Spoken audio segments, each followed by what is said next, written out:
Segunda parte. O lo uno o lo otro. Capítulo 1. El ser que pertenecía a este mundo. El Dr. Robert Stadler estaba andando de un lado a otro de su oficina, deseando no sentir el frío. La primavera había llegado con retraso. Más allá de la ventana, el gris mortecino de las colinas parecía una transición borrosa entre el blanco manchado del cielo y el negro plomizo del río. De vez en cuando, una parcela distante de la ladera se abría en un amarillo plateado que era casi verde, y luego desaparecía. Las nubes no paraban de resquebrajarse con la anchura de un único rayo de sol, y volvían a rezumar cerrándose. No es que hiciera frío en la oficina, pensó el Dr. Stadler. Era esa vista lo que congelaba el lugar. No hacía frío ese día. El frío estaba en sus huesos, pensó.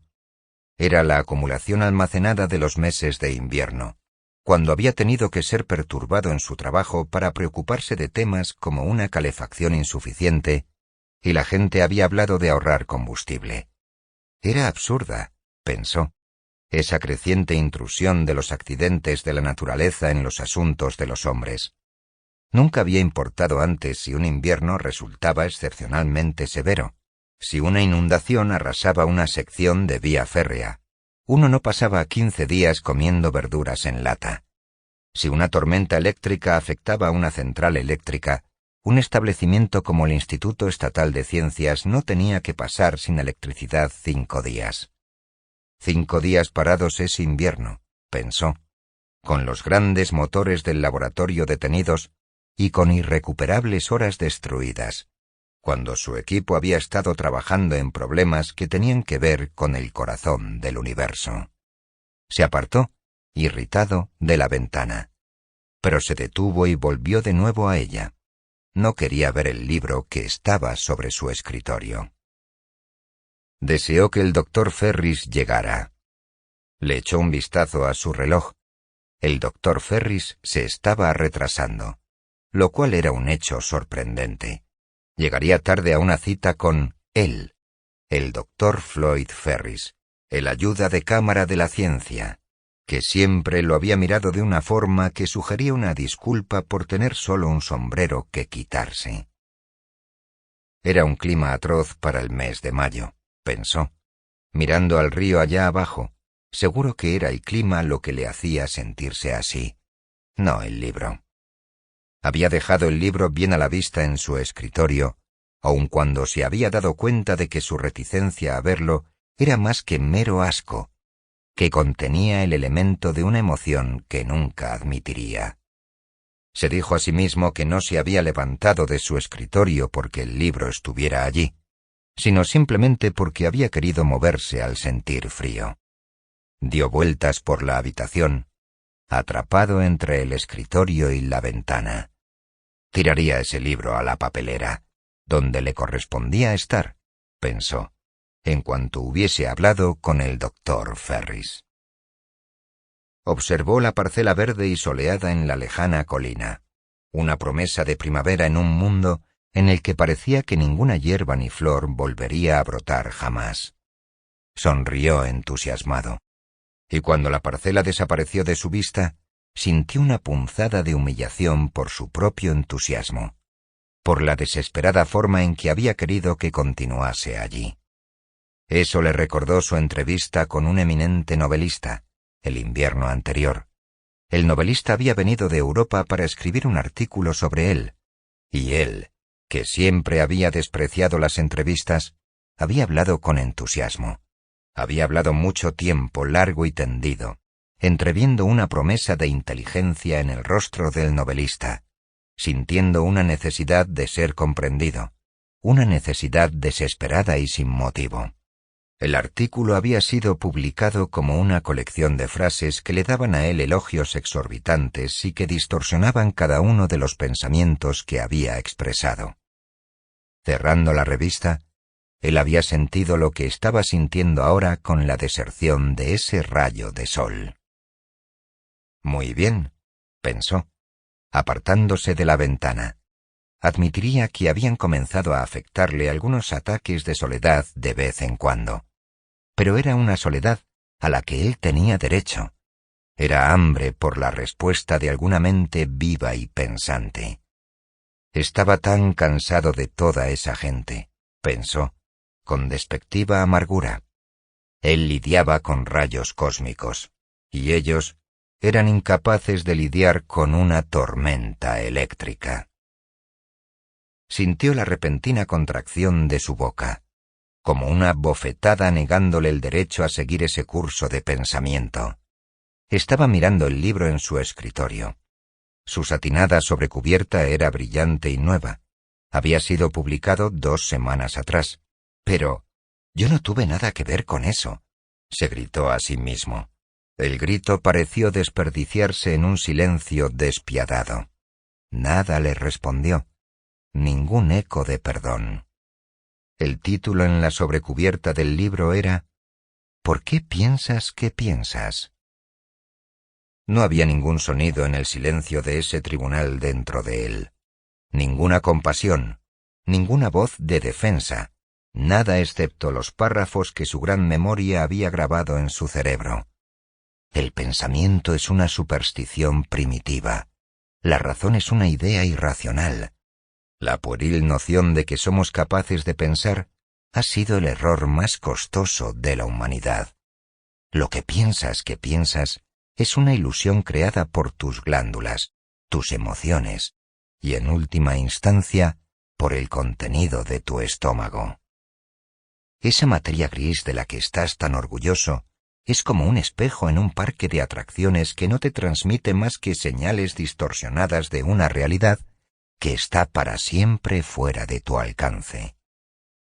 Cuanto más seguro te sientes de tus conclusiones racionales, más seguro estás de estar equivocado. Como tu cerebro es un instrumento de distorsión, cuanto más activo esté el cerebro, mayor será la distorsión. Los gigantes del intelecto, a quienes tanto admiras, te enseñaron una vez que la Tierra era plana y que el átomo era la partícula más pequeña de la materia. Toda la historia de la ciencia es una progresión de falacias refutadas, no de logros. Cuanto más sabemos, más nos damos cuenta de que no sabemos nada. Solo el ignorante más burdo puede seguir aferrándose a la anticuada noción de que ver es creer. Lo que ves es lo primero que no debes creer. Un científico sabe que una piedra no es una piedra en absoluto. Es, de hecho, idéntica a una almohada de plumas. Ambas son solo una formación de nubes de las mismas partículas invisibles que giran. Pero dices tú, ¿no puedes usar una piedra en vez de una almohada? Pues eso simplemente demuestra tu impotencia para enfrentar la realidad como es. Los últimos descubrimientos científicos, como los enormes logros del Dr. Robert Stadler, han demostrado de manera concluyente que nuestra razón es incapaz de lidiar con la naturaleza del universo. Esos descubrimientos han llevado a los científicos a contradicciones que son imposibles, según la mente humana, pero que existen en la realidad a pesar de todo. Si aún no lo habéis oído, mis queridos y anticuados amigos, ahora se ha demostrado que lo racional es lo insensato. No esperes consistencia. Todo es una contradicción de todo lo demás. Nada existe, excepto las contradicciones. No busques sentido común. Exigir sentido es lo que caracteriza a lo disparatado. La naturaleza no tiene sentido. Nada tiene sentido. Los únicos cruzados en pro del sentido son el tipo de solterona adolescente estudiosa que no puede encontrar novio, y el anticuado tendero que piensa que el universo es tan simple como su almacencito bien ordenado y su querida caja registradora. Rompamos las cadenas de ese prejuicio al que llaman lógica. ¿Vamos a dejar que nos detenga un silogismo? ¿Piensas que estás seguro de tus opiniones? No puedes estar seguro de nada. ¿Vas a poner en peligro la armonía de tu comunidad?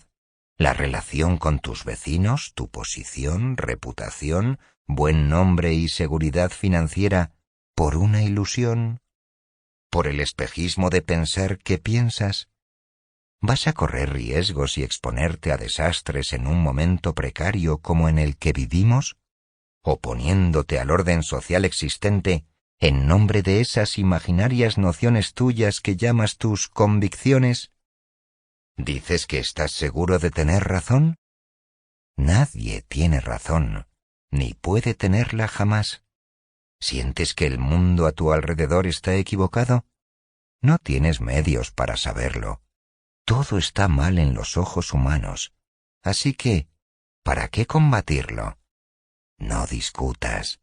Acepta. Adáptate. Obedece.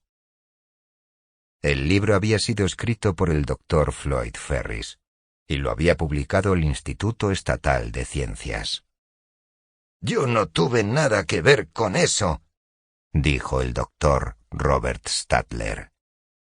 Estaba de pie, parado al lado de su escritorio con la incómoda sensación de haber perdido un lapso de tiempo, de no saber cuánto había durado el momento precedente. Había pronunciado las palabras en voz alta, en un tono de sarcasmo rencoroso dirigido a quien le había hecho decirlas. Se encogió de hombros.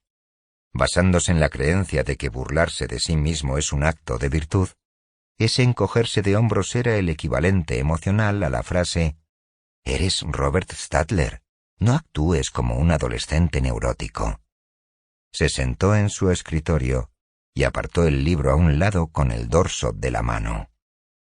El Dr. Floyd Ferris llegó media hora tarde.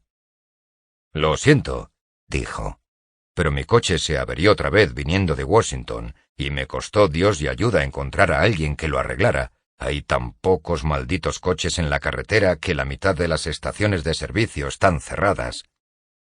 Había más irritación que disculpa en su voz. Se sentó sin esperar una invitación para hacerlo.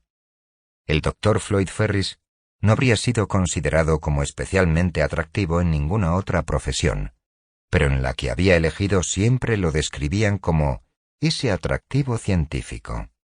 Medía 1,80 m y tenía 45 años, pero conseguía parecer más alto y más joven. Tenía un aire de impecable aseo y una gracia de movimientos como de salón de baile, pero sus ropas eran austeras. Sus trajes eran generalmente negros o de color azul oscuro. Tenía un bigote finamente trazado, y su liso pelo negro hacía que los chicos del instituto dijeran que usaba el mismo betún en sus dos extremos.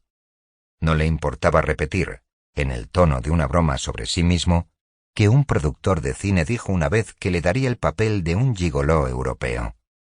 Había comenzado su carrera como biólogo, pero eso se había olvidado hacía mucho tiempo. Era famoso por ser el coordinador supremo del Instituto Estatal de Ciencias. El Dr. Stadler lo miró con asombro. La ausencia de disculpas no tenía precedente, y dijo secamente: «Me parece a mí que usted está pasando gran parte de su tiempo en Washington». «Pero, Dr. Stadler, ¿no fue usted quien me hizo un cumplido una vez al llamarme el perro guardián de este instituto?», dijo el Dr. Ferris afablemente. «¿No es ese mi deber más esencial?». «Algunos de sus deberes parecen estar acumulándose justo por aquí. Antes de que me olvide, ¿le importaría decirme qué está pasando aquí con ese desastre de la escasez de petróleo?». No pudo entender por qué la cara del Dr. Ferris se tensó con una mirada herida.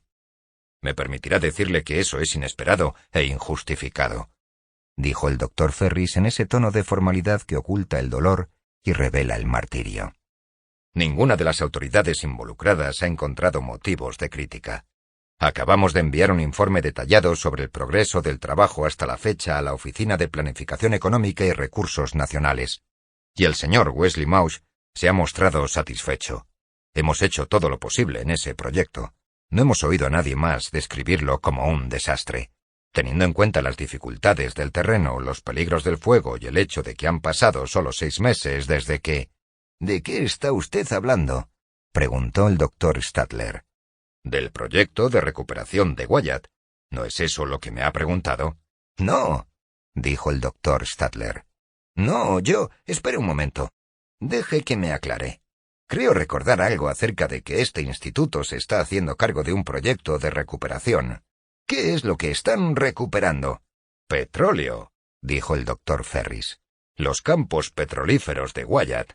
Fue un incendio, ¿no? En Colorado. Espere un momento. Ese fue el hombre que prendió fuego a sus propios pozos de petróleo. Me inclino a creer que eso sea un rumor creado por la histeria de la opinión pública, dijo el doctor Ferris secamente. Un rumor con algunas implicaciones indeseables y antipatrióticas. Yo no confiaría demasiado en esas historias periodísticas. Personalmente creo que fue un accidente, y que Ellis Wyatt pereció en el incendio. Bueno, ¿a quién pertenecen esos campos ahora? A nadie, por el momento. Al no haber testamento ni herederos, el gobierno se está haciendo cargo de la operación de los campos, como una medida de necesidad pública durante 7 años. Si Ellis Wyatt no reaparece dentro de ese plazo, será considerado oficialmente muerto. Ya, ¿y por qué acudieron a usted, a nosotros, para una tarea tan insólita como el bombeo de petróleo? Porque es un problema de gran dificultad tecnológica que requiere los servicios del mejor talento científico disponible. Verá, se trata de reconstruir el método especial de extracción de petróleo que Wyatt había empleado. Su maquinaria todavía está allí, aunque en condiciones terribles. Algunos de sus procesos son conocidos, pero, por algún motivo, no hay un registro documentado del procedimiento completo o del principio básico en que consiste. Eso es lo que tenemos que redescubrir. ¿Y cómo va? El progreso es muy satisfactorio. Acabamos de recibir una nueva asignación de recursos, y más cuantiosa. El señor Wesley Mauch está complacido con nuestro trabajo. También lo están el señor Balch, de la Comisión de Emergencia, el señor Anderson, de Suministros Cruciales, y el señor Pettibone, de la Protección a Consumidores. No veo qué más se podría esperar de nosotros. El proyecto es completamente exitoso. ¿Han obtenido ya petróleo? No, pero hemos tenido éxito en forzar un flujo desde uno de los pozos, una cantidad total de unos 25 litros. Eso, por supuesto, tiene una importancia meramente experimental, pero hay que tener en cuenta el hecho de que nosotros tuvimos que pasar 3 meses enteros solo para apagar el fuego, que ahora ha sido totalmente o casi totalmente extinguido. Tenemos un problema mucho más difícil que el que Wyatt tuvo jamás, porque él comenzó de cero, mientras que nosotros tuvimos que lidiar con los restos deformados de un acto de sabotaje despiadado y antisocial que, en fin, quiero decir que es un problema difícil, pero no hay duda de que conseguiremos resolverlo. Bueno, por lo que realmente le pregunté fue por la escasez de petróleo aquí en el instituto. El nivel de temperatura que hemos tenido en este edificio durante todo el invierno ha sido escandaloso. Me dijeron que tenían que ahorrar petróleo. Seguro que usted podría haberse ocupado de que el asunto de mantener este lugar adecuadamente abastecido de cosas como petróleo fuese manejado más eficientemente. Oh, ¿es eso lo que tenía en mente, doctor Stadler? Oh, pero cuánto lo siento. Las palabras llegaron con una brillante sonrisa de alivio a la cara del doctor Ferris. Su actitud solícita regresó. ¿Quiere usted decir que la temperatura era lo suficientemente baja como para resultarle incómoda? Quiero decir que casi me congelo vivo. Pero eso es imperdonable. ¿Por qué no me lo dijeron? Por favor, acepte mi disculpa personal, doctor Stadler, y tenga la seguridad de que nunca volverá a tener ese inconveniente de nuevo. La única excusa que puedo ofrecer por parte de nuestro departamento de mantenimiento es que la escasez de combustible no se debió a su negligencia, fue... Oh, me doy cuenta de que usted no lo sabría y de que esos asuntos no deberían ocupar su valiosa atención.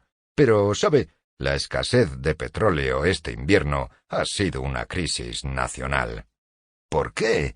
Por Dios, no me diga que esos campos de Wyatt eran la única fuente de petróleo en el país. No, pero la repentina desaparición de una gran oferta causó estragos en todo el mercado petrolero. Por lo tanto, el gobierno tuvo que asumir el control e imponer racionamiento de petróleo en el país, con el fin de proteger a las empresas esenciales. Yo conseguí una parte extraordinariamente grande para el instituto, y solo gracias al favor especial de alguna conexión muy especial, pero me siento desesperadamente culpable si eso resultó ser insuficiente. Tenga la seguridad de que no volverá a suceder. Es solo una emergencia temporal. Para el próximo invierno, tendremos los campos de Wyatt en producción de nuevo, y las condiciones volverán a la normalidad. Además, en lo que respecta a este instituto, hice todos los arreglos para convertir nuestros hornos al consumo de carbón. Y debía haberse hecho el próximo mes, solo que la Stockton Foundry, Colorado, cerró repentinamente sin previo aviso. Estaban fundiendo piezas para nuestros hornos, pero Andrew Stockton se retiró, de forma totalmente inesperada, y ahora tenemos que esperar a que su sobrino vuelva a abrir la planta. Ya veo. Bueno, confío en que usted se hará cargo de eso, entre todas sus otras actividades, dijo el doctor Stadler, y se encogió de hombros, irritado. Está resultando un poco ridículo ver la cantidad de emprendimientos tecnológicos que una institución científica tiene que manejar para el gobierno.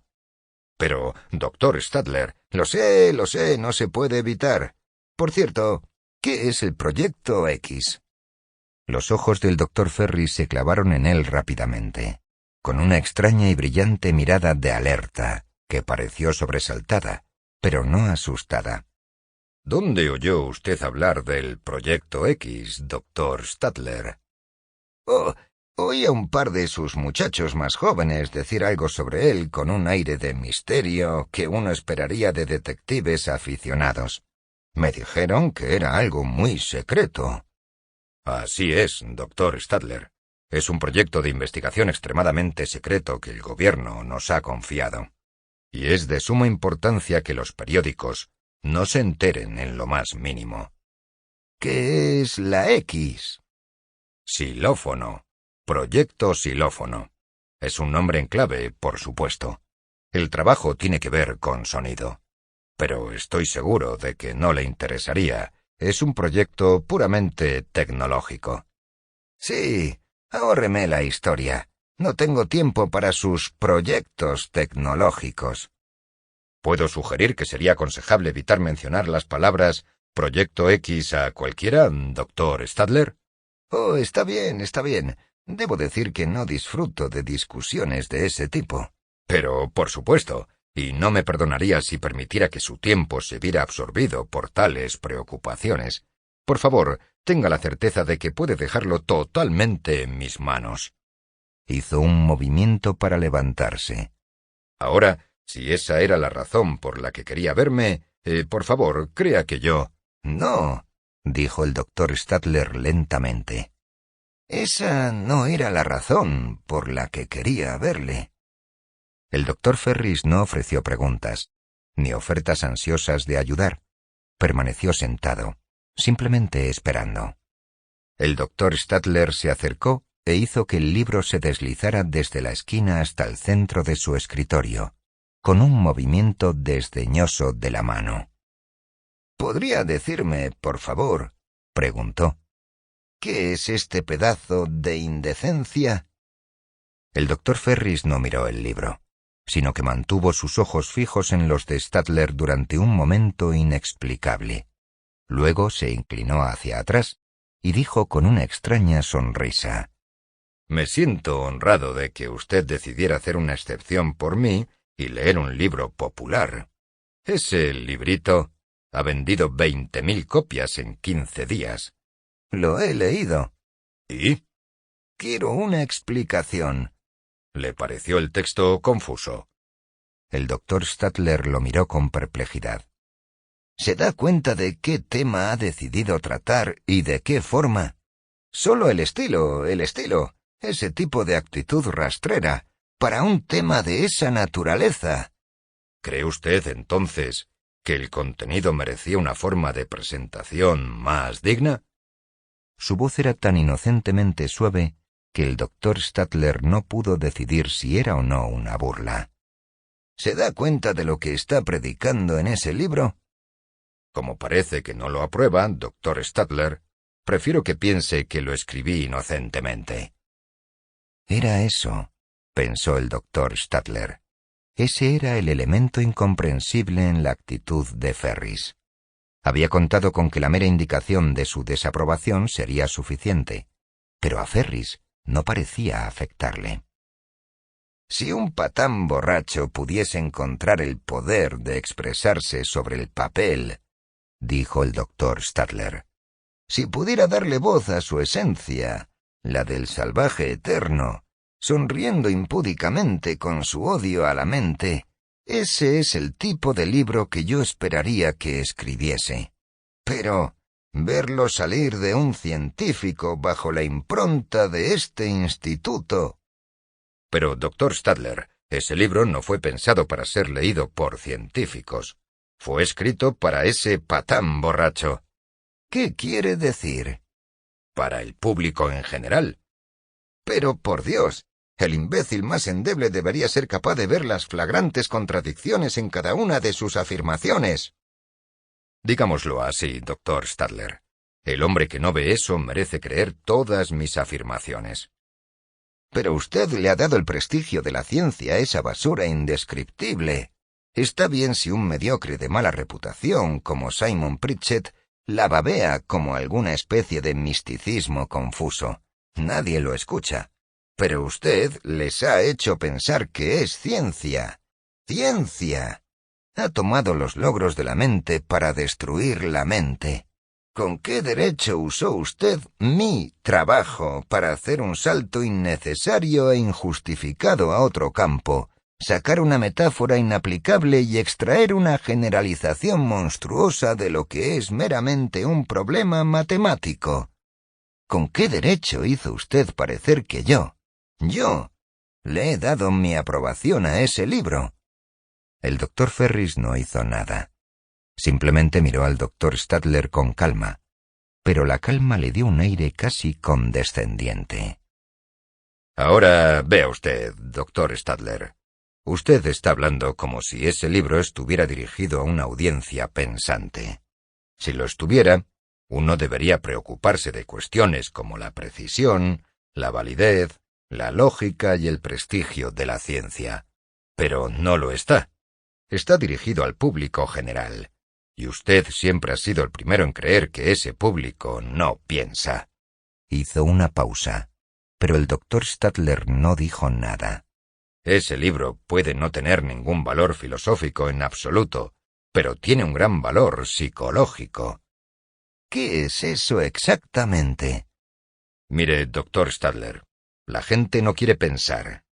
Y cuanto más se mete en problemas, menos quiere pensar. Pero por algún tipo de instinto sienten que deberían hacerlo, y les hace sentirse culpables. Así que bendecirán y seguirán a cualquiera que les dé una justificación para no pensar, a cualquiera que haga una virtud altamente intelectual de lo que saben que es su pecado, su debilidad y su culpa. ¿Y su idea es aprovecharse de eso? Ese es el camino a la popularidad. ¿Para qué quiere buscar popularidad? Los ojos del doctor Ferris se movieron casualmente hacia la cara del doctor Stadler, como por puro accidente. Somos una institución pública, respondió sin levantar la voz, financiada con fondos públicos. ¿Y por eso le dice a la gente que la ciencia es un fraude inútil que debería ser abolido? Esa es la conclusión que podría sacarse, por lógica, de mi libro. Pero esa no es la conclusión que sacarán. ¿Y qué hay de la desgracia de este instituto a los ojos de los hombres de inteligencia, los que aún puedan quedar? ¿Por qué deberíamos preocuparnos por ellos? El doctor Stadler podría haber considerado la frase como concebible, si hubiera sido pronunciada con odio, envidia o malicia. Pero la ausencia de todas esas emociones, la facilidad de la voz, una facilidad que sugería una risa, le impactaron como una visión momentánea de un reino que no podía ser concebido como parte de la realidad. Lo que se estaba extendiendo hasta su estómago era un terror frío. ¿Observó usted las reacciones a mi libro, doctor Stadler? Fue recibido muy positivamente. Sí, y eso es lo que me resulta imposible de creer. Tenía que hablar. Tenía que hablar como si se tratara de una discusión civilizada. No podía darse tiempo de saber qué era lo que había sentido durante un momento. No consigo entender la atención que usted recibió en todas las revistas académicas de renombre, y cómo podrían permitirse hablar seriamente de su libro. Si Hugh Axton estuviera por aquí, ninguna publicación académica se habría atrevido a tratar eso como un trabajo admisible en el campo de la filosofía. Él no está por aquí. El doctor Stadler sintió que había palabras que él ahora estaba llamando a pronunciar, y deseó poder terminar esa conversación antes de descubrir cuáles eran. Por otro lado, dijo el doctor Ferris, los anuncios para mi libro... estoy seguro de que usted no se fijaría en cosas tales como anuncios. Citan una carta de mucho elogio que recibí del señor Wesley Mauch. ¿Quién demonios es el señor Wesley Mauch? El doctor Ferris sonrió. Dentro de un año, incluso usted no hará esa pregunta, doctor Stadler. Digámoslo así, el señor Mauch es el hombre que está racionando el petróleo, por el momento. Entonces sugiero que usted se limite a su trabajo. Trate con el señor Mauch y déjele a él el campo del petróleo, pero déjeme el campo de las ideas a mí. Sería curioso tratar de formular la línea de demarcación, dijo el doctor Ferris en el tono de una frívola observación académica. Pero si estamos hablando de mi libro, bueno, en ese caso estamos hablando del campo de las relaciones públicas. Se volvió para señalar solícitamente las fórmulas matemáticas escritas en la pizarra. Doctor Stadler, sería desastroso si usted permitiera que el campo de las relaciones públicas le distrajera del trabajo que solo usted en el mundo es capaz de realizar. Lo había dicho con una servil deferencia, y el doctor Stadler no supo decir qué le hizo oír en eso la frase «Usted métase en su pizarra». Sintió una irritación mordaz, y la dirigió hacia sí mismo, pensando con enojo que tenía que deshacerse de esas sospechas. «¿Relaciones públicas?», dijo Stadler despectivamente. «No veo ningún objetivo práctico en su libro. No veo lo que pretende lograr». «¿No?». Los ojos del doctor Ferris se dirigieron brevemente hacia su rostro, parpadeando. El destello de insolencia fue demasiado rápido para ser identificado con certeza. «No puedo permitirme a mí mismo considerar que ciertas cosas aparentan ser posibles en una sociedad civilizada», dijo el doctor Stadler con severidad.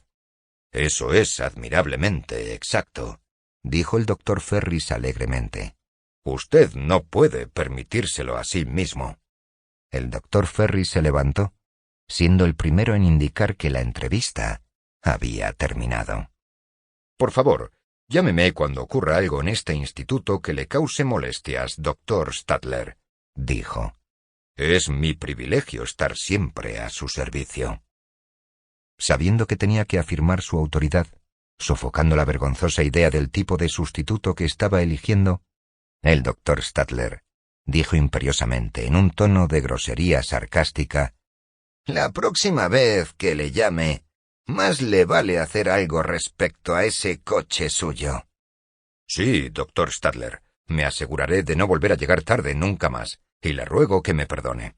El doctor Ferris respondió como si estuviera actuando y desempeñando su papel en el momento justo, como si estuviera satisfecho de que el doctor Stadler hubiera aprendido, por fin, el método moderno de comunicación. «Mi coche me ha estado causando muchos problemas. Se está cayendo a pedazos, y había pedido uno nuevo hace algún tiempo, el mejor del mercado, un Hammond descapotable. Pero Lawrence Hammond cerró la semana pasada, sin razón ni previo aviso, así que ahora estoy colgado. Esos desgraciados parecen estar desapareciendo en algún lugar. Algo tendrá que hacerse al respecto». Cuando Ferris se fue, el doctor Stadler se sentó en su escritorio, con los hombros encogidos, consciente solo del deseo desesperado de no ser visto por nadie. En la neblina del dolor que no quería definir, también estaba la sensación desesperada de que nadie, ninguno de los que él valoraba, desearía volver a verlo jamás. Sabía las palabras que él no había pronunciado. No había dicho que denunciaría el libro en público y que lo repudiaría en nombre del instituto. No lo había dicho, porque había tenido miedo de descubrir que la amenaza dejaría indiferente a Ferris, que Ferris estaba a salvo, que la palabra del doctor Robert Stadler ya no tenía poder. Y mientras se decía a sí mismo que consideraría más tarde la cuestión de hacer una protesta pública, sabía que no la haría. Cogió el libro y lo tiró a la papelera. Una cara le vino a la mente, repentina y claramente, como si estuviera viendo la pureza de cada una de sus líneas. Una cara joven que él no se había permitido recordar durante años. No, pensó, no ha leído este libro. No lo verá. Está muerto. Debe haber muerto hace mucho tiempo. El agudo dolor fue el shock de descubrir simultáneamente que ese era el hombre al que él deseaba ver más que a cualquier otro ser en el mundo, y que tenía que contar con que ese hombre estuviera muerto. Cuando sonó el teléfono y su secretaria le dijo que la señorita Dagny Taggart estaba en la línea, él no supo por qué agarró el auricular con tanta ansiedad, y notó que le temblaba la mano. Ella nunca querría volver a verlo. Había pensado él durante más de un año. Escuchó su voz clara e impersonal pidiendo una cita para verlo. Sí, señorita Taggart, ciertamente, sí, claro. El lunes por la mañana. Sí, mire, señorita Taggart, tengo un compromiso en Nueva York hoy. Podría pasarme por su oficina esta tarde, si le parece. No es problema en absoluto, estaré encantado. Esta tarde, señorita Taggart, sobre las 2. Quiero decir, sobre las 4. No tenía ningún compromiso en Nueva York. No se dio tiempo para saber qué le había impulsado a hacerlo. Estaba sonriendo feliz, mirando una parcela de luz del sol en una colina distante. Dagny trazó una línea negra con la que tachó el tren número 93 de la programación horaria de trenes, y sintió un momento de desolada satisfacción al notar que lo había hecho con tranquilidad. Fue una acción que había tenido que hacer muchas veces en los últimos 6 meses. Había sido difícil, al principio. Se estaba volviendo más fácil. Llegaría el día, pensó, en que sería capaz de dar ese golpe de muerte incluso sin el pequeño saludo de un esfuerzo. El tren número 93 era un tren de mercancías que se ganaba la vida llevando suministros de Hammondsville, Colorado. Sabía qué pasos seguirían después. Primero, la muerte de los trenes especiales de mercancías. Luego, la reducción en el número de vagones de Hammondsville, enganchados como parientes pobres a la parte trasera de los trenes de mercancías con destino a otras ciudades. Luego, el recorte gradual del número de paradas en la estación de Hammondsville en los horarios de los trenes de pasajeros. Luego, el día en que tacharía Hammondsville del mapa. Esa había sido la secuencia con el empalme Wyatt y el pueblo llamado Stockton.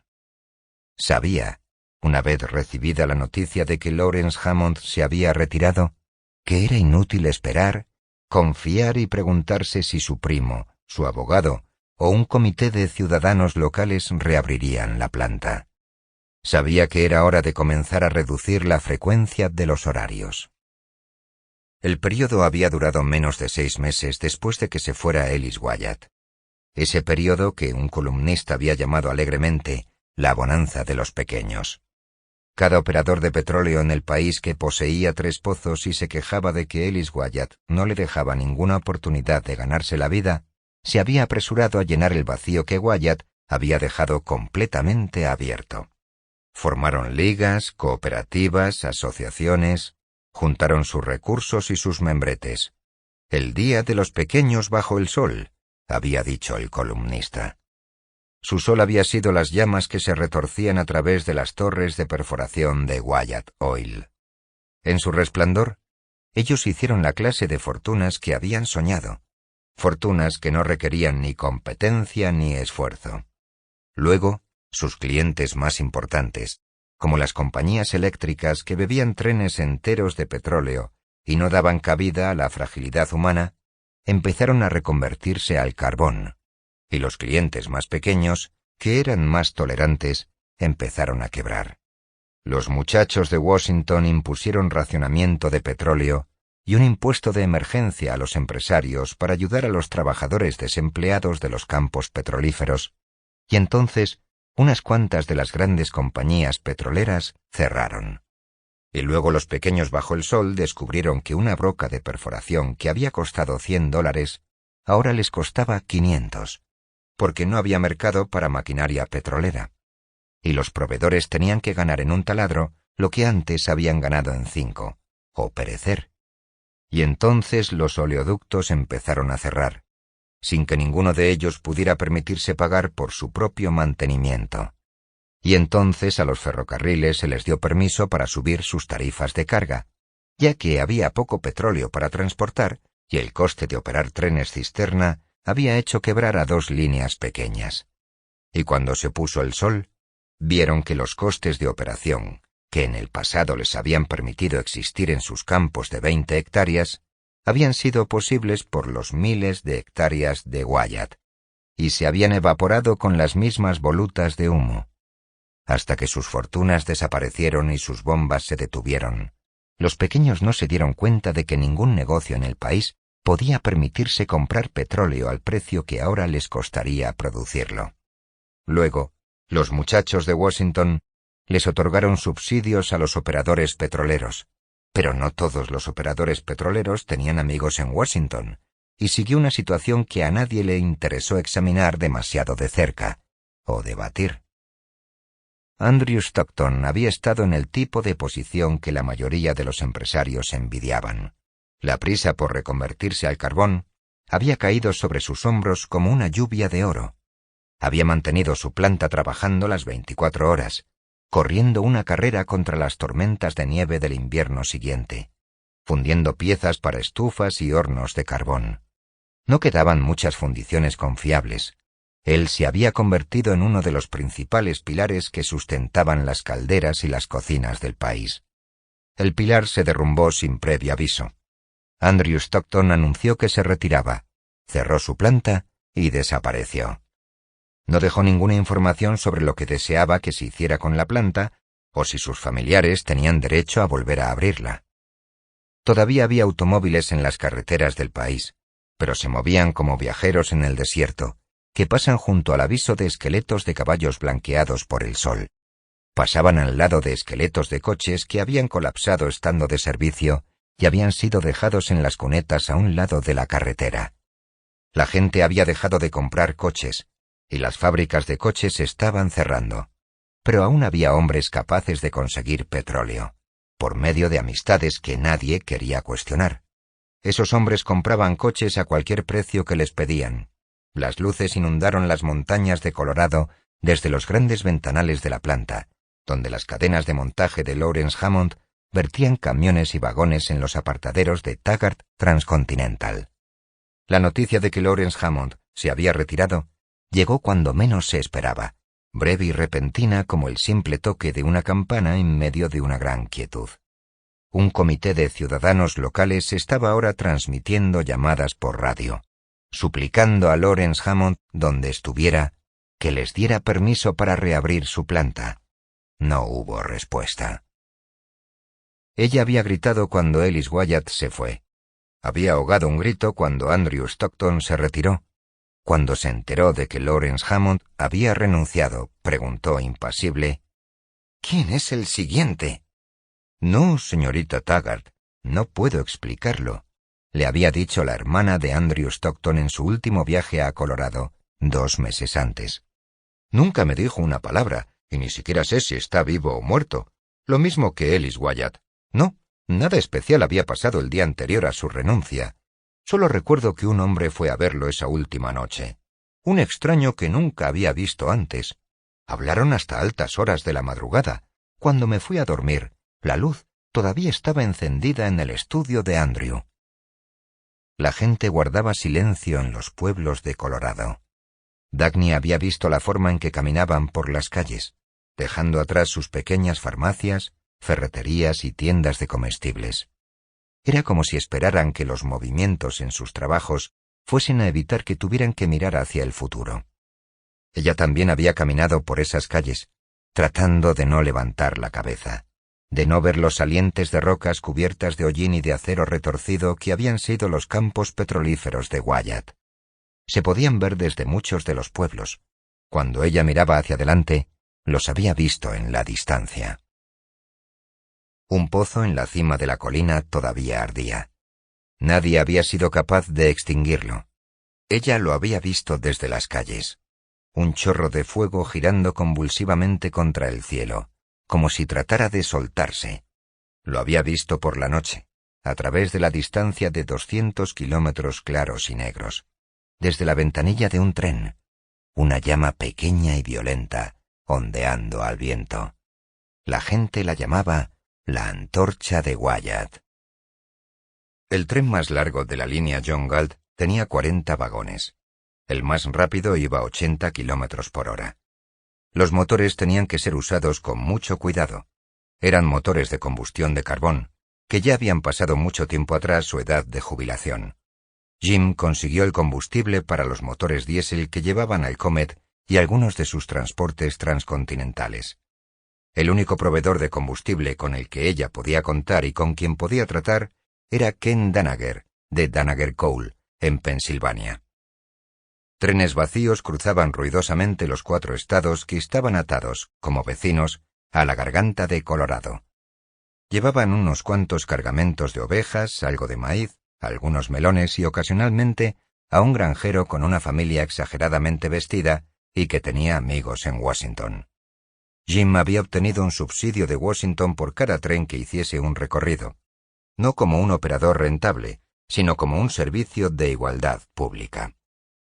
Tuvo que usar hasta la última gota de su energía para mantener los trenes operando en las secciones donde todavía se necesitaban, en las zonas que aún estaban produciendo. Pero en la contabilidad de Taggart Transcontinental, los cheques de los subsidios de Jim para trenes vacíos tenían cifras más altas que el beneficio del mejor tren de mercancías de la división industrial más concurrida. Jim se jactó de que esos habían sido los 6 meses más prósperos en la historia de Taggart. En las brillantes páginas de su informe para los accionistas, figuraba como ganancia el dinero que no había ganado, los subsidios para trenes vacíos, y el dinero que no era suyo, las sumas que deberían haber sido destinadas a pagar los intereses y el reintegro de los bonos de Taggart, la deuda que, por voluntad de Wesley Mauch, se le había permitido no pagar. Se jactó del mayor volumen de carga transportado por los trenes Taggart en Arizona, donde Dan Conway había cerrado lo que quedaba de la Phoenix Durango y se había retirado, y en Minnesota, donde Paul Larkin estaba enviando mineral de hierro por ferrocarril y donde el último de los barcos de mineral de hierro en los Grandes Lagos había dejado de existir. «Siempre has considerado que ganar dinero es una virtud importante», le había dicho Jim a ella con una extraña media sonrisa. «Bueno, pues me parece a mí que soy yo mejor que tú en eso». Nadie aseguró entender la cuestión de los bonos ferroviarios congelados, tal vez porque todos la entendían demasiado bien. Al principio había habido señales de pánico entre los tenedores de bonos y una peligrosa indignación entre el público. Luego, Wesley Mauch había emitido otra directiva, que dictaminaba que las personas podían conseguir que sus bonos fuesen descongelados con una súplica de necesidad esencial. El gobierno compraría los bonos si encontraba satisfactoria la prueba de necesidad. Había 3 preguntas que nadie hizo ni respondió. ¿Qué constituía prueba? ¿Qué constituía necesidad? Y si era esencial, ¿para quién? Entonces se volvió de mala educación hablar de por qué un hombre había recibido el favor de que se descongelara su dinero, mientras que a otro se le había rechazado tal trato. La gente se daba la vuelta sin decir ni pío si alguien preguntaba ¿por qué? Se suponía que uno debía describir, no explicar, catalogar los hechos, no evaluarlos. El señor Smith había sido descongelado. El señor Jones, no. Eso era todo. Y cuando el señor Jones se suicidó, la gente dijo, bueno, no sé, si realmente hubiese necesitado el dinero, el gobierno se lo habría dado, pero algunos hombres son simplemente codiciosos. Se suponía que uno no debía hablar sobre los hombres que, habiendo sido rechazados, vendían sus bonos por 1/3 del valor a otros hombres que poseían necesidades que, milagrosamente, hacían que 33 centavos congelados se derritieran en $1 entero, o sobre una nueva profesión practicada por jóvenes brillantes recién salidos de la universidad, que se llamaban a sí mismos descongeladores, y que ofrecían sus servicios para ayudarle a usted a redactar su solicitud en los términos modernos adecuados. Esos jóvenes tenían amigos en Washington. Mirando la vía de Taggart desde el andén de una estación rural, ella se había encontrado sintiendo, ya no el orgullo brillante que una vez había sentido, sino una vergüenza culpable y nebulosa, como si algún tipo de óxido sucio hubiera crecido en el metal y, lo que es peor, como si el óxido tuviera un tinte de sangre. Pero luego, en el gran vestíbulo de la terminal, miró la estatua de Nat Taggart y pensó: era tu vía. Tú la hiciste, tú luchaste por ella. No te detuvieron ni el miedo ni el odio. Yo no se la cederé a los hombres de sangre y herrumbre. Y yo soy la única que queda para protegerla. Ella no había abandonado su búsqueda del hombre que inventó el motor. Era la única parte de su trabajo que la había hecho capaz de soportar el resto. Era el único objetivo a la vista que le daba sentido a su lucha. Había momentos en que se preguntaba por qué quería reconstruir el motor. ¿Para qué? Parecía preguntarle a alguna voz. Porque todavía estoy viva, respondía ella. Pero su búsqueda había sido inútil. Sus 2 ingenieros no habían encontrado nada en Wisconsin. Los había enviado a buscar en todo el país a los hombres que habían trabajado para 20th Century, para enterarse del nombre del inventor. No habían averiguado nada. Los había enviado a buscar en los archivos de la oficina de patentes. Ninguna patente para el motor había sido registrada jamás. Lo único que quedaba de su búsqueda personal era la colilla del cigarrillo con el signo del $. Lo había olvidado, hasta una tarde reciente, cuando lo había encontrado en un cajón de su escritorio y se lo había dado a su amigo del puesto de cigarrillos del gran vestíbulo. El viejo había quedado muy sorprendido al examinar la colilla, que sostuvo con cuidado entre 2 dedos. Nunca había oído hablar de una marca así, y se preguntó cómo podría habérsele pasado. ¿Era de buena calidad, señorita Taggart? Lo mejor que he fumado jamás. Había sacudido la cabeza perplejo, y había prometido descubrir dónde se fabricaban esos cigarrillos y conseguirle un cartón. Ella había intentado encontrar a un científico capaz de intentar la reconstrucción del motor. Había entrevistado a los hombres que le fueron recomendados como los mejores en su campo. El primero, después de estudiar los restos del motor y del manuscrito, había declarado, con el tono de un sargento de instrucción, que esa cosa no podría funcionar, nunca había funcionado, y él demostraría que ningún motor así podría jamás funcionar. El segundo había dicho, con el tono monótono con que se responde a una imposición aburrida, que no sabía si el motor podría ser reconstruido o no, y que no le importaba lo más mínimo. El tercero había dicho, con una voz beligerante e insolente, que abordaría la tarea con un contrato de 10 años a $25,000 al año. A fin de cuentas, señorita Taggart, si usted espera obtener grandes ganancias con ese motor, es usted la que debería pagar por la apuesta de mi tiempo. El cuarto, que era el más joven, la había mirado en silencio durante un momento, y las líneas de su rostro se habían arrastrado desde la vacuidad a una sugerencia de desprecio. ¿Sabe usted, señorita Taggart? No creo que ese motor deba fabricarse, aunque alguien descubra cómo hacerlo. Sería tan superior a cualquier cosa que tenemos ahora que sería injusto para los científicos de segunda, porque no les dejaría espacio para sus logros y habilidades. No creo que los fuertes deban tener el derecho de herir la autoestima de los débiles. Ella le había ordenado salir de su oficina, y se había quedado sentada con un incrédulo horror ante el hecho de que la afirmación más malvada que jamás había escuchado había sido pronunciada en un tono de justicia moral. La decisión de hablar con el doctor Robert Stadler había sido su último recurso. Se había obligado a llamarlo, en contra de la resistencia de un punto inmóvil dentro de ella que sentía que era como pisar los frenos a fondo. Había discutido contra ella misma. Ella había pensado, Yo trato con hombres como Jim y Orren Boyle, y la culpa de él es menor que la de ellos. ¿Por qué no puedo hablar con él? No había encontrado respuesta, solo una obstinada sensación de reticencia, solo el presentimiento de que, de todos los hombres en el mundo, el doctor Robert Stadler era a quien no debería llamar. Mientras estaba sentada en su escritorio, estudiando los horarios de la línea John Galt, esperando que el doctor Stadler viniera, se preguntó por qué no había surgido ningún talento de primer nivel en el campo de la ciencia durante años. Fue incapaz de buscar una respuesta. Estaba mirando la raya negra que era el cadáver del tren número 93 en el horario que tenía delante. Un tren tiene los dos grandes atributos de la vida, pensó, movimiento y propósito. Ese tren había sido como una entidad viviente, pero ahora era solo un número de vagones de carga y de motores muertos. No te tomes el tiempo para sentir, pensó. Desmembra el cadáver lo más rápido posible. Los motores los necesitan por todo el sistema. Ken Danaher, en Pensilvania, necesita trenes, más trenes, sí.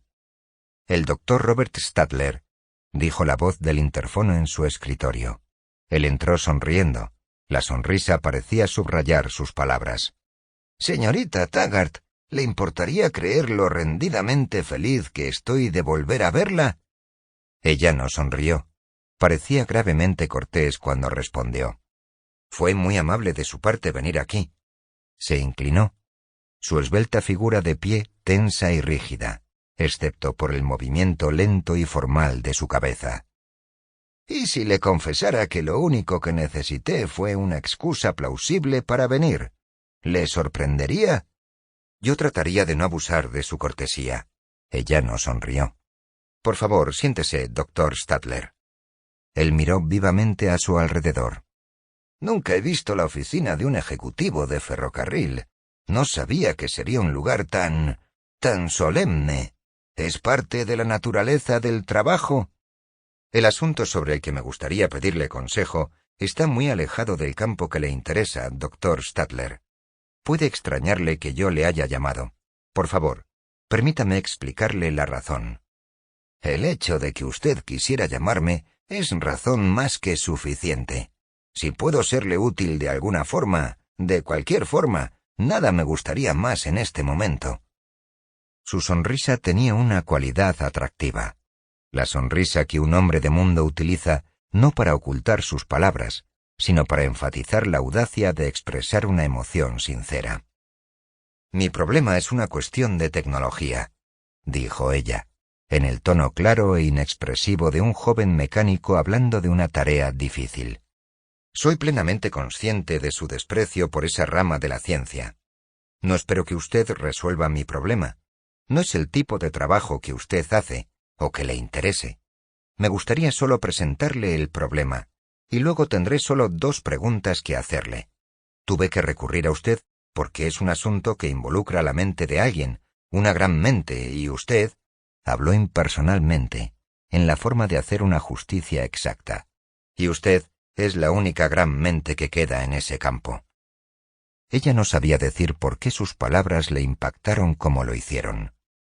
Vio la quietud de su rostro, la repentina seriedad de sus ojos, una extraña seriedad que parecía ansiosa y casi suplicante, y luego oyó su voz que parecía grave, como si estuviera bajo la presión de alguna emoción que la hacía parecer simple y humilde. ¿Cuál es su problema, señorita Taggart? Ella le habló del motor y del lugar donde lo había encontrado. Le contó que había sido imposible descubrir el nombre del inventor. No mencionó los detalles de su búsqueda.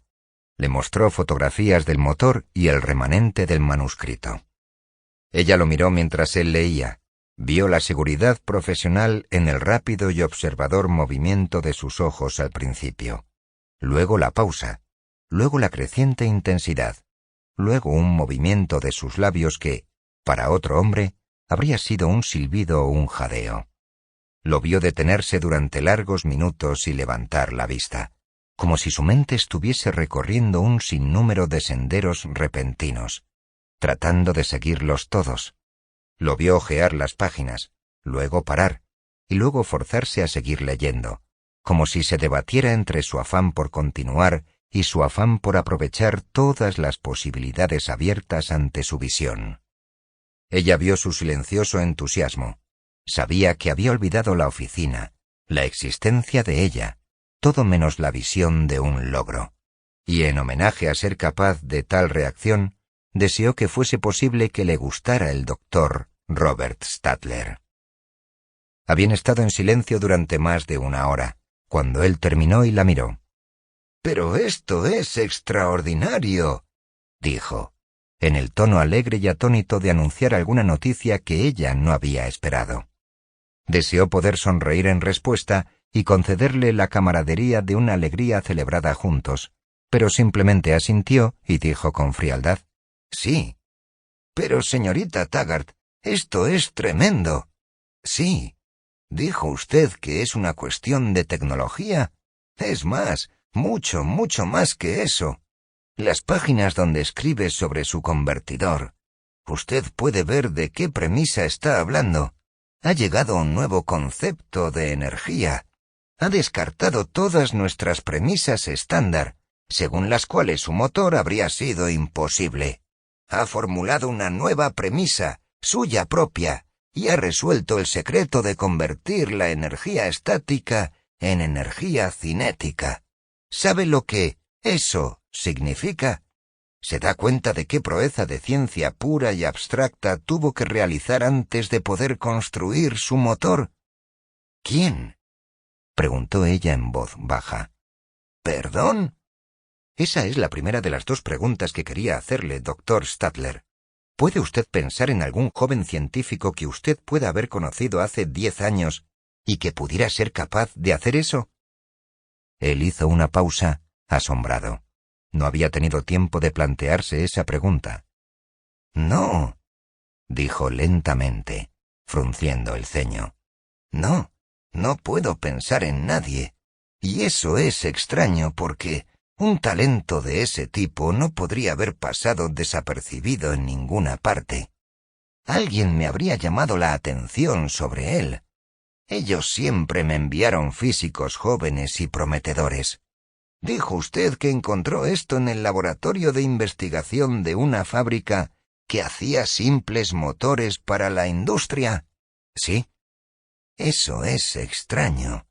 ¿Qué estaba haciendo él en un lugar así? Diseñando un motor. Eso es lo que quiero decir. Un hombre con el genio de un gran científico, que decidió ser un inventor industrial, me parece monstruoso. Él quería un motor, y calladamente realizó una gran revolución en la ciencia de la energía, solo como un medio para un fin, y ni se molestó en publicar sus hallazgos, sino que siguió haciendo su motor. ¿Por qué quiso desperdiciar su mente en aparatos prácticos? Tal vez porque le gustaba vivir en este mundo, dijo ella involuntariamente. ¿Perdón? No, lo siento, doctor Stadler. No quería discutir ningún tema irrelevante. Él estaba con la mirada perdida, siguiendo su propio curso de pensamiento. ¿Por qué no vino a mí? ¿Por qué no estaba en alguna gran institución científica como le correspondía? Si tenía la inteligencia para lograr eso, seguro que tenía la inteligencia para saber la importancia de lo que había hecho. ¿Por qué no publicó un artículo sobre su definición de energía? Puedo ver el enfoque general que tomó, pero el muy condenado, faltan las páginas más importantes, no llega a decirlo del todo. Seguro que alguien a su alrededor debe haber sabido lo suficiente como para anunciar su trabajo a todo el mundo de la ciencia. ¿Por qué no lo hicieron? ¿Cómo podrían simplemente abandonar una cosa de ese tipo? Esas son las preguntas a las que yo no he encontrado respuesta. Y además, desde el aspecto puramente práctico, ¿por qué quedó ese motor en un montón de basura? Uno pensaría que cualquier imbécil, cualquier empresario avaricioso lo habría agarrado para poder ganar una fortuna. No se necesitaba ninguna inteligencia para ver su valor comercial. Ella sonrió por primera vez. con una desagradable sonrisa de amargura. No dijo nada. —¿Le ha sido imposible rastrear al inventor? —preguntó él. —Totalmente imposible, por ahora. —¿Cree que todavía está vivo? Tengo razones para pensar que lo está, pero no puedo estar segura. Supongamos que yo intente llamarlo públicamente. No, no lo haga. Pero si pusiera anuncios en publicaciones científicas e hiciera que el doctor Ferris... Se detuvo. Vio que ella le dirigió una mirada tan rápida como él a ella. Ella no dijo nada, pero sostuvo su mirada. Él miró a otro lado y terminó la frase con frialdad y firmeza. E hiciera que el doctor Ferris transmitiera en la radio que yo deseo verlo, ¿se negaría a venir? Sí, doctor Stadler, creo que se negaría. Él no la estaba mirando. Ella vio una leve tensión en sus músculos faciales y, simultáneamente, la expresión de algo aflojándose en las líneas de su rostro. No podía decir qué tipo de luz estaba muriendo dentro de él, ni qué le hizo a ella pensar en la muerte de una luz. Él tiró el manuscrito sobre el escritorio con un despreocupado y casual movimiento de su muñeca, y dijo: Esos hombres a quienes no les importa ser lo suficientemente prácticos como para vender sus cerebros por dinero, deberían adquirir un poco de conocimiento sobre las condiciones de la realidad práctica. La miró con una nota de desafío, como si esperara una respuesta enojada, pero la respuesta de ella fue peor que el enojo. Su rostro permaneció inexpresivo, como si la verdad o falsedad de las convicciones de él ya no le concernieran. Ella dijo cortésmente: La segunda pregunta que quería hacerle es si usted tendría la amabilidad de decirme el nombre de cualquier físico que conozca que, a su juicio, pudiera tener el talento para intentar la reconstrucción de este motor. Él la miró y se rió entre dientes. Era un sonido de dolor. ¿También le ha torturado a usted eso, señorita Taggart? ¿La imposibilidad de encontrar algún tipo de inteligencia en alguna parte? He entrevistado a algunos físicos muy bien recomendados, y han resultado ser un desastre. Él se inclinó hacia adelante ansioso. Señorita Taggart, preguntó, ¿me llamó usted porque confiaba en la integridad de mi juicio científico? La pregunta era una súplica manifiesta. Sí, respondió ella llanamente. Confiaba en la integridad de su juicio científico. Él se inclinó hacia atrás. Parecía como si una sonrisa oculta estuviera suavizando la tensión de su rostro. Ojalá pudiera ayudarla, dijo como a un camarada. En el sentido más egoísta, desearía poder ayudarla porque, sabe, ese ha sido el mayor de mis problemas. Intentar encontrar a hombres de talento para mi propio equipo. ¡Talento! ¡Qué diablos! Me sentiría satisfecho con solo una apariencia de promesa. Pero los hombres que me envían no se puede decir honestamente que posean la potencialidad de convertirse en mecánicos de taller decentes. No sé si me estoy volviendo más viejo y más exigente, o si la raza humana está degenerando, pero el mundo no parecía ser tan carente de inteligencia en mi juventud. Hoy, si usted viera la clase de hombres que he tenido que entrevistar, usted... Se detuvo bruscamente, como si recordara algo de repente. Permaneció callado. Parecía estar considerando algo que él sabía, pero que no quería decirle a ella. Ella estaba segura de eso cuando lo oyó concluir bruscamente, en ese tono de resentimiento que oculta una evasión. No conozco a nadie que quiera recomendarle. Eso es todo lo que quería preguntarle, doctor Stadler, dijo. Gracias por otorgarme su tiempo. Él permaneció sentado en silencio durante un momento, como si no pudiera decidirse a marchar. Señorita Taggart, preguntó, ¿podría mostrarme el motor en sí? Ella lo miró asombrada. Bueno, sí, si lo desea, pero está en una cripta subterránea, en nuestros túneles de la terminal. No me importa, si a usted no le importa llevarme allí. No tengo ningún motivo especial. Es solo mi curiosidad personal. Me gustaría verlo. Eso es todo.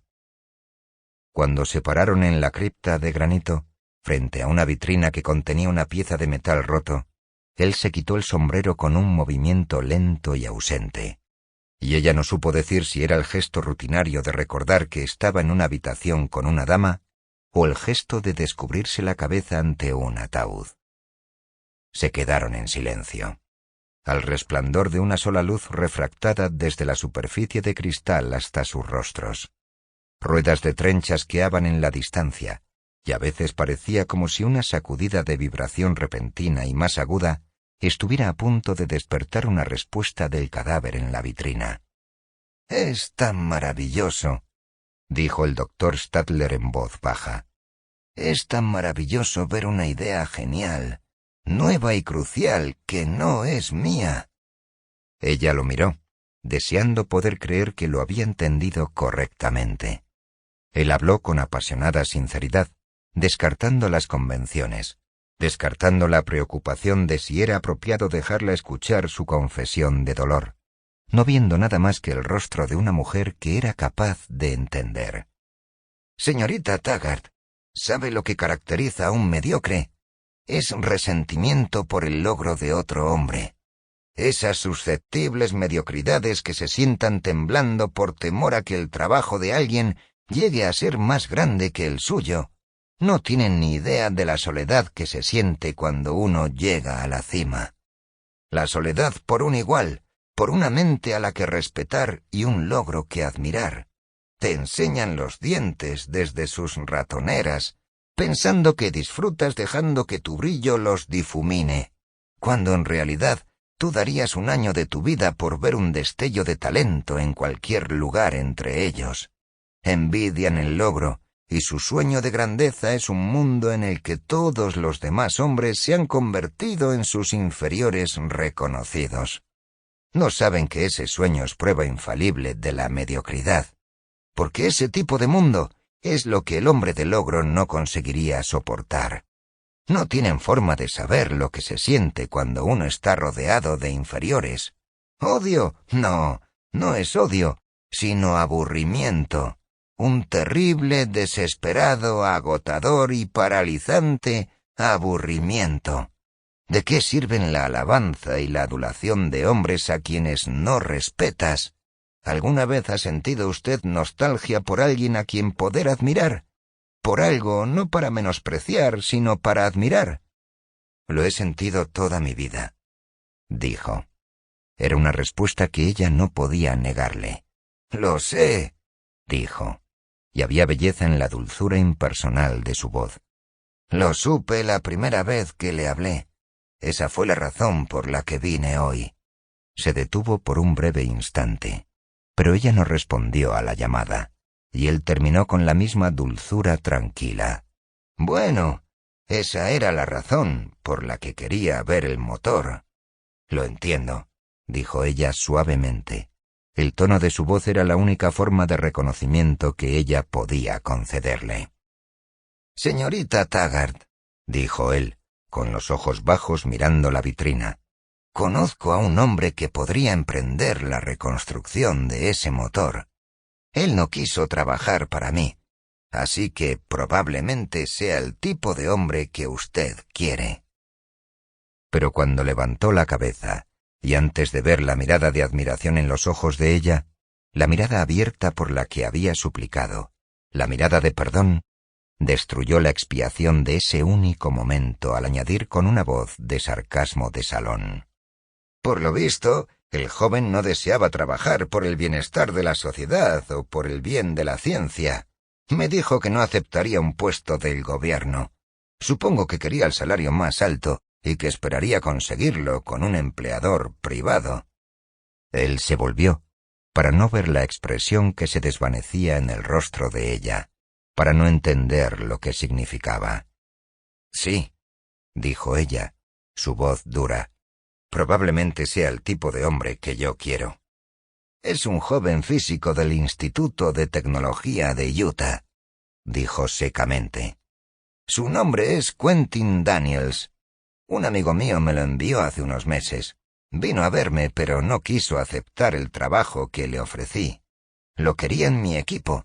Él tenía la mente de un científico. No sé si conseguirá tener éxito con su motor, pero por lo menos tiene la capacidad para intentarlo. Creo que todavía puede contactar con él en el Instituto de Tecnología de Utah. No sé qué está haciendo allí ahora. Cerraron el instituto hace un año. Gracias, Dr. Stadler. Me pondré en contacto con él. Si usted quiere, yo estaré encantado de ayudarla con la parte teórica del tema. Voy a hacer un trabajo yo mismo, empezando por las pistas de ese manuscrito. Me gustaría encontrar el secreto cardinal de la energía que su autor había encontrado. Es su principio básico lo que debemos descubrir.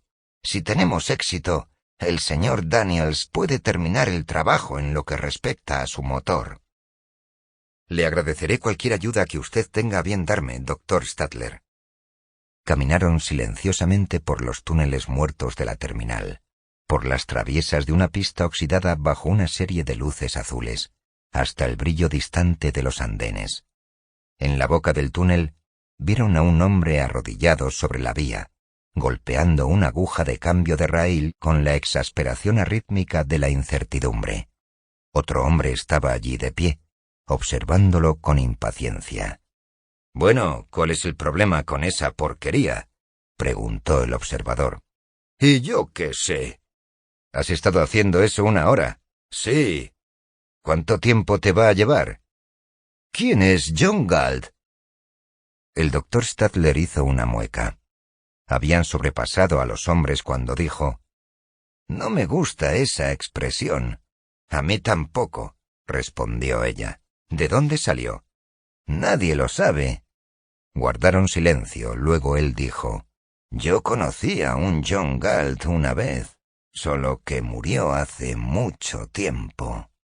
«¿Quién era él?»